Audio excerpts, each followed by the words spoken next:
The wine glass was already filled when I sat down. My father stood at the head of the table, holding his drink high, his face carved into that unsettling smile he always wore when something didn't quite add up. The table was filled. My mother, my younger brother Jason, his girlfriend, and a couple of extended relatives I barely knew anymore. The whole thing was thrown together last minute, allegedly to celebrate my big exit. I'd just sold my startup, a cybersecurity firm, for just over $11 million. And suddenly they remembered my name. My father cleared his throat. "To my millionaire son," he said. His voice echoed in the vaulted dining room. "May your success bring you closer to those who love you." Everyone laughed politely. My mother dabbed her eyes with a napkin. Jason gave me a thumbs up like he was part of the victory. I nodded, lifted my glass, and then, casually, reached for the wrong one. Or rather his. He wasn't paying attention. No one was. I clinked glasses with him, the switch already complete, and took a long sip. He mirrored me. I smiled. The evening dragged on with toasts, fake affection, and shallow conversations. I'd spent the past 6 years grinding nonstop while my family watched from a distance, asking for money every few months like it was owed to them. But tonight, they were full of warmth. Too full. My father, especially, couldn't stop smiling. That same smile, tight, smug, cold behind the eyes. Then came the first sign. He blinked hard, rubbed his forehead, tried to steady his breathing. "Everything okay, Dad?" Jason asked. He waved it off. "Just a little hot in here, isn't it?" 2 minutes later, he stood up suddenly, knocking over his chair. His glass shattered. My mother screamed. He hit the ground hard, his limbs convulsing. Forks clattered. My aunt covered her mouth. Jason jumped up, yelling for someone to call 911. I just sat there, watching. They crowded around him, chaos spilling across the room like broken wine. I looked down at the glass I drank from. Still full. Still clean. "My name is Ethan Blake, and from wherever you're watching this, stay with me. Because when your own father tries to poison you, you stop calling it family." This wasn't paranoia. It wasn't drama. I know exactly what was in that glass. See, when you grow up with people who treat love like a loan, you learn to pay attention. When you become the only person in the family with real money, real freedom, you become a target. That night, something shifted. Not in them, they've always been who they are. It shifted in me. I stopped pretending this was loyalty, or love, or blood. They toasted to my life, hoping I wouldn't finish the night. But I did. And when the EMTs carried my father out of the house, unconscious, I raised my own glass quietly. A toast. Not to him. To the beginning of the end. Because the glass was clean. But the truth? Run. Success, when you come from nothing, is supposed to feel like freedom. But for me, it felt like a collar. I didn't come from legacy. I didn't have a trust fund, or an uncle in venture capital. What I had were 18-hour days, 3 years in a one-bedroom apartment with no heat, and a laptop that froze every 5 minutes. That's how I built Cibitrix, a cybersecurity tool I started coding in coffee shops while my friends were out drinking or dating. It took 4 years before anyone noticed it. 2 more before it sold. When the acquisition finally happened, my name hit the trades. My inbox blew up. My phone didn't stop ringing. But the first people at my door? Family. My father, who once told me I should get a real job and stop playing hacker, suddenly called me his genius son. My mother cried when I handed her a check to pay off the second mortgage. Jason asked for a car. Just a used one, nothing crazy. I bought them a house in Westlake. Nothing extravagant. Just safe, quiet, stable. A thank you, I told myself. But the thank you became a transaction. The shift was quiet at first. "Can you cover this month's HOA fees? Your mom's back is acting up. Think you could handle her chiropractor visits? Your brother's between jobs again. Just for now." I justified all of it. I wanted to be the good son. I'd missed birthdays, holidays, and hospital visits building my business. Maybe this was how I made it up to them. But the gratitude never lasted longer than the deposit cleared. Eventually, they stopped asking and started expecting. Every conversation ended with a price tag. Every visit was a subtle negotiation. Even my success became a punchline. My father once told someone at a barbecue, "Yeah, he's the rich one. We just work for him now." He laughed like it was a joke. It wasn't. The worst part? They made me feel guilty for resenting it. They'd say things like, "We're proud of you even if you don't visit much. You're lucky you can afford to help. Not everyone has your talents, Ethan." What they meant was, not everyone has your wallet. The deeper my bank account grew, the shallower our connection got. It wasn't love anymore. It was balance sheets, credit transfers, favor tallies. I wasn't their son. I was their ATM.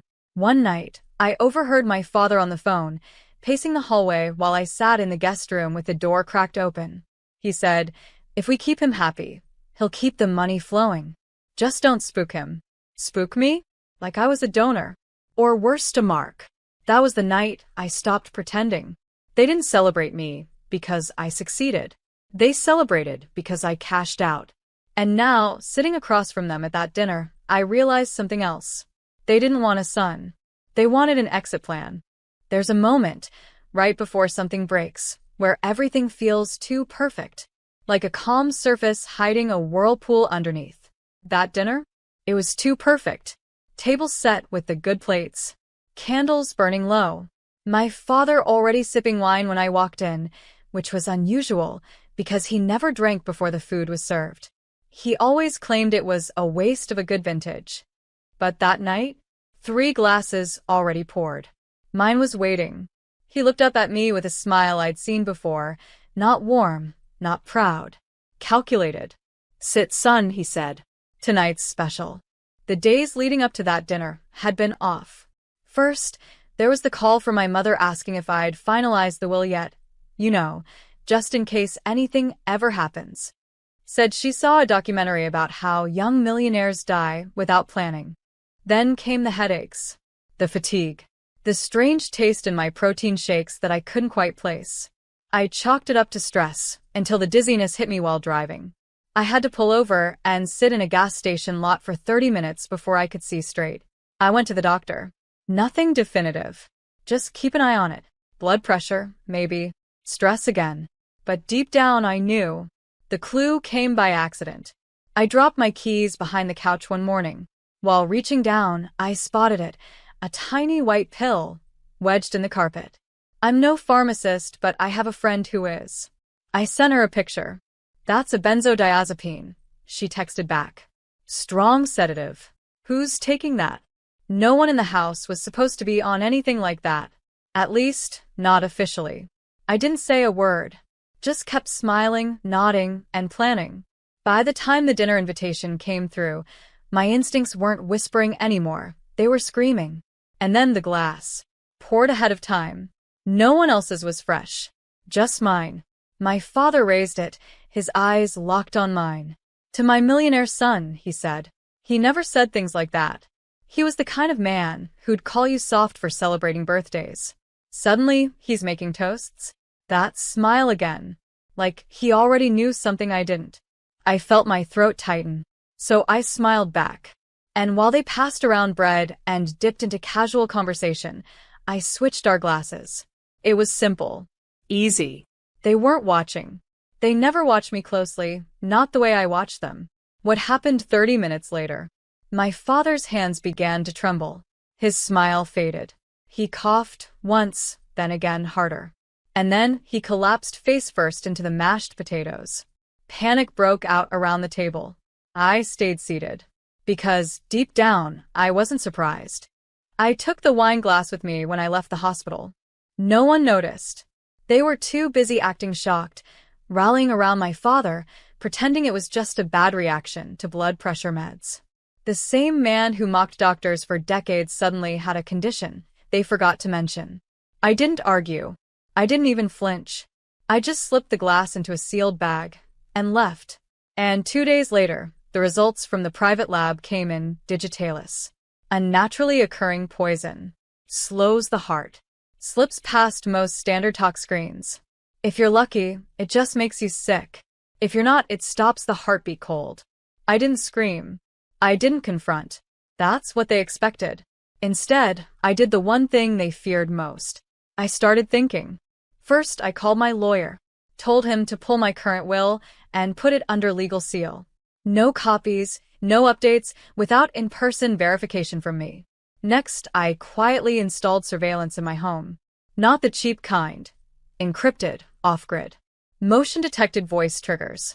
I even wired the lockbox in my office with a hidden mic. Then I booked a session with a financial advisor, not to move my money, but to trace it. Every wire, every trust, every shared signature. Because it wasn't just the wine anymore. I wanted to know how far they'd already gone. That's when I found it. A draft copy of my will saved to my mother's shared desktop, clumsily edited. Payouts altered. Power of attorney reassigned. Even my business shares were listed under alternate beneficiaries. They weren't subtle. They were impatient. So I made one last move. I created a fake version of my will, professional, legitimate-looking, signed and notarized by an actor friend in a fake office setup I designed myself. This version? It gave everything to them. Every account, every property, every share. It was bait. I left it printed in my study drawer, exactly where a greedy hand might look if they thought I'd never wake up. Then I went to sleep, camera rolling, eyes closed, waiting. Because if they wanted to play games, I'd show them how I win. The night was picture perfect. My mother lit candles she hadn't touched in years. My brother wore a suit he'd never bought himself. Even my father shaved, a detail that told me more than anything else. Something was coming. They said it was a celebration dinner. For my latest acquisition. For the success they never clapped for until now. I showed up with a bottle of Chateau Margaux. Something rare. Something expensive. Something I wouldn't let them poison. My father waved it off, already lifting a full glass of red. We already opened one, he said, smiling too wide. To my millionaire son. He passed it toward me, the glass already poured. I paused, gave him a look that made him chuckle. You suspicious now, boy? I laughed. You trying to outdo me? And while they all looked at the TV behind us, while my mother adjusted the volume, while my brother made a joke about yachts, I switched the glasses. Clean. Quiet. No theatrics. Just sleight of hand and muscle memory from years of ignoring danger in plain sight. I raised the glass meant for him. He raised mine. And we toasted. Dinner went on. Roast lamb. Garlic mashed potatoes. 4 smiles. The occasional when you finally settling down, thrown in like seasoning. My father took another sip. Then another. My hand didn't shake once. 29 minutes later, just as my mother brought out the pie, he dropped his fork. Dad, my brother said. He was sweating, pale.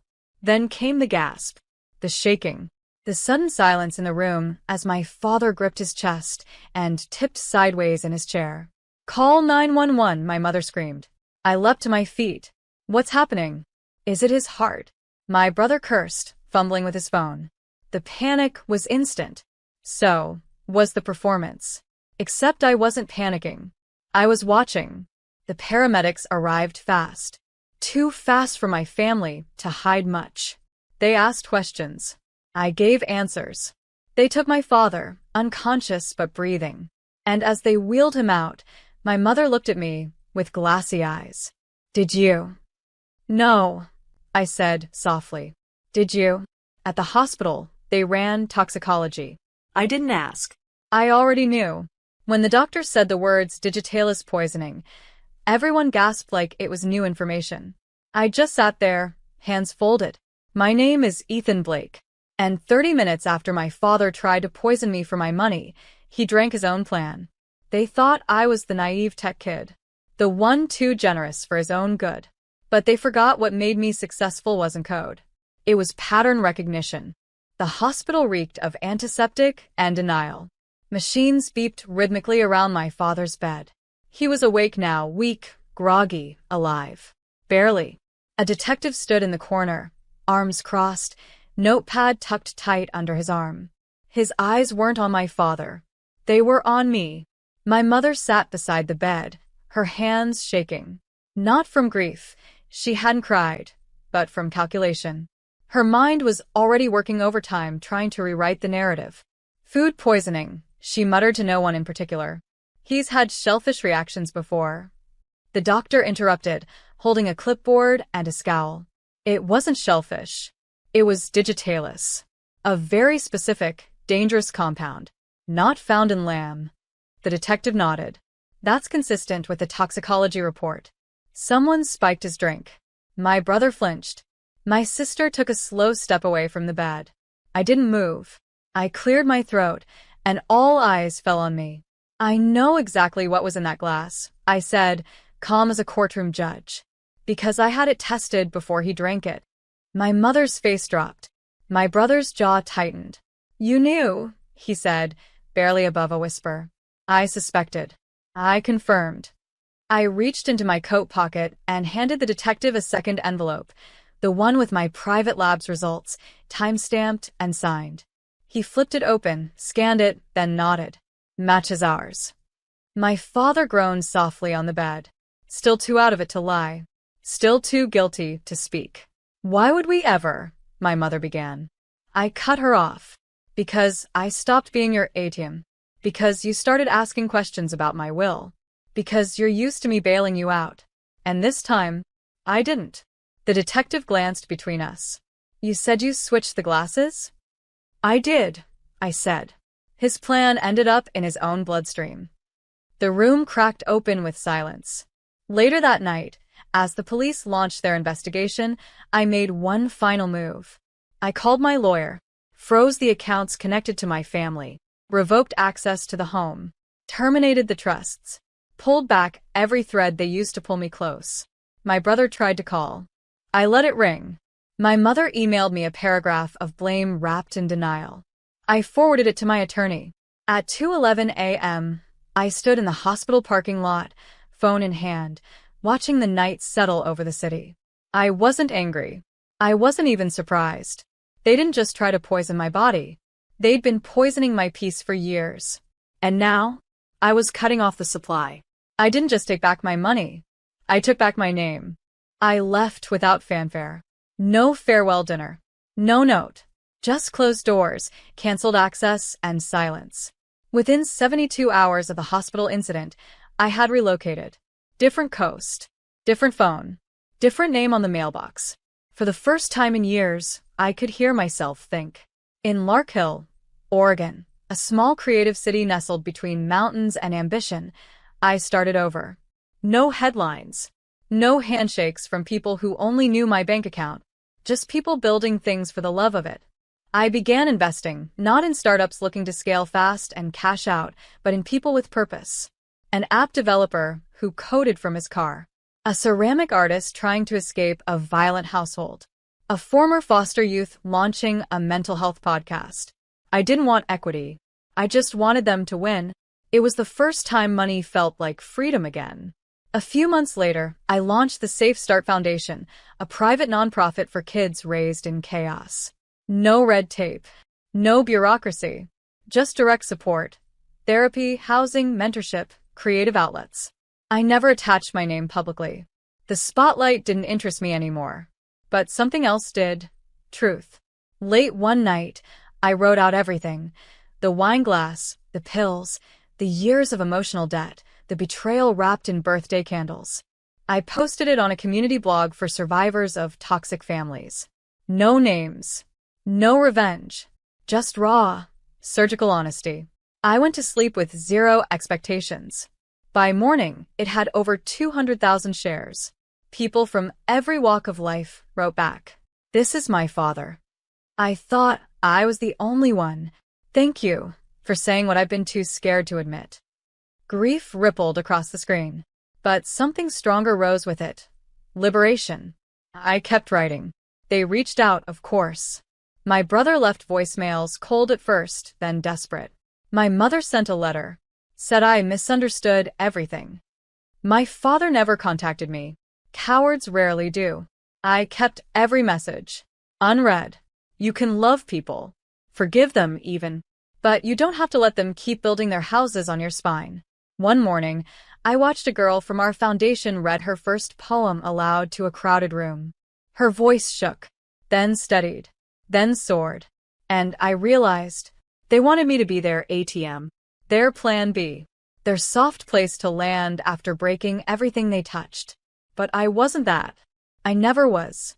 They wanted my empire. I built a kingdom without them. A year passed. I didn't count the days. I didn't mark the anniversary. But when I stepped off that stage at the TechBridge Innovation Conference back in my old city, the air tasted like closure. People clapped. Cameras flashed. Investors lined up. But all I could think about was a house that once smelled like Sunday roast and quiet resentment. I drove by my childhood street, not out of nostalgia, just confirmation. The house was empty. The grass was overgrown, paint chipped, windows dusty. A foreclosure notice flapped against the door in the wind. The family I once knew disbanded. My brother had moved states, chasing money he never earned. My sister had gone silent after her third failed startup, funded by guilt and GoFundMe pages. My mother, I'd heard, was living with an aunt, still blaming outside forces for our collapse. And my father? He sold the last of his vintage watches online to cover a lawyer's fee. No one hired him again, not after the quiet investigation that followed the toxicology report. No charges filed, but doors quietly closed. Legacy shattered. Standing across from the house, I felt no heat in my chest. No anger. No hate. Just clarity. They hadn't just underestimated me. They built an entire future around the belief that I'd never stop giving. I reached into my coat pocket and pulled out a small steel flask. Not out of habit, but ritual. I raised it in a mock toast, standing under a gray sky in front of the house where it all started. Not for them. For me. They gave me a target, I whispered. I gave myself a future. Later that evening, back at the conference gala, someone clinked their glass against mine and said, "To family." I smiled politely, but inside, I toasted something else. To peace. To boundaries. To choosing yourself without apology. Because here's the truth. I gave them everything. My time. My love. My trust. My money. They answered with manipulation, betrayal, and, eventually, a poisoned glass. But that night, I didn't just dodge a murder attempt. I buried a legacy of abuse. That night, I raised a glass. But it wasn't to family. It was to freedom.